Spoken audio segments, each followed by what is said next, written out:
আগামী পরশুর গোধূলি লগ্নে দিদির বিয়ে হবে, তাও আবার ঠাম্মির অনুমতি নিয়েই। আমিও দেখি এই বিয়ে কে আটকায়।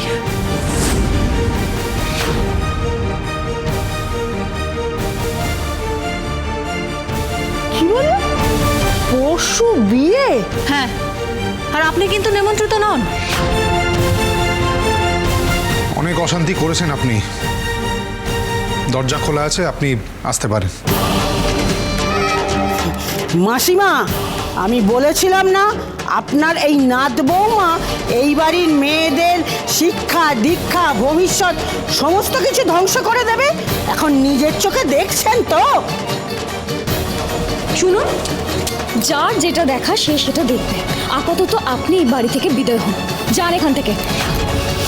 কোথাও যাব না। কি যাবেন না? আমি ছাড়ো, যাব। ছাড়ো, চলুন, বেরোন এখান থেকে।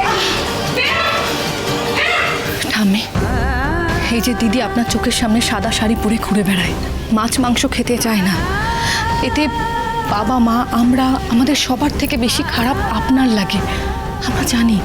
আর এও জানি যে আমাদের মতো আপনিও চান দিদি খুব ভালো থাকুক, সুখে থাকুক।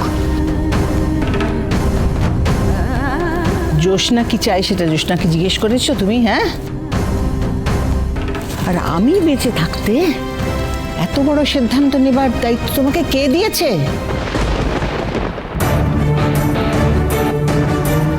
আমি না তোমার সাহস দেখে খুব অবাক হচ্ছি, জানো। অদ্ভুত, আশ্চর্য। আজ পর্যন্ত এবারের কেউ কোনোদিন মায়ের মুখের উপর একটা কথা বলার সাহস পর্যন্ত দেখাতে পারে না। তুমি একেবারে জ্যোৎস্নার বিয়ের দিন ক্ষণ তারিখ সব ঠিক করে ফেললে একাই, মায়ের কোনো অনুমতি না নিয়েই।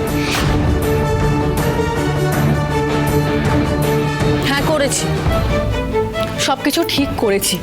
আর এই বিষয়ে আমি কিন্তু দিদির সাথেও কোনো কথা বলিনি। তার কারণ জানেন? কারণ আমি জানি দিদি নিজেও জানে না দিদি কি চায়। সেই ছোটবেলায় দিদি সুতীর্থদার সাথে প্রেম করেছে।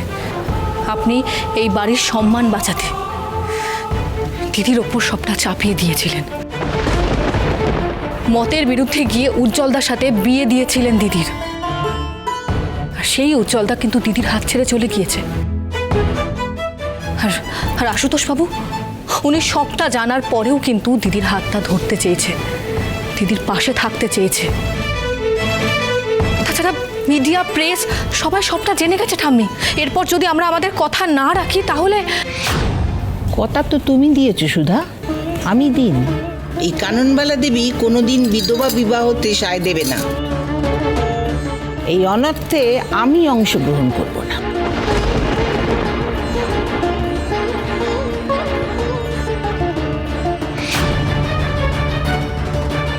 কিন্তু কেন ঠাম্মি? তুমি তো সুধাকে মেনে নিয়েছো। ও এর আগেও এই বাড়ির অনেকগুলো নিয়ম ভেঙেছে, সবটা মেনেছো তুমি তো। আজকে এরকম করছো কেন? কারণ এটা আমার আদর্শের বিরুদ্ধে। শুভ বিবাহ সোম থেকে রবি প্রতিদিন রাত 10:30টায় স্টার জলসায় ও জিও হটস্টারে।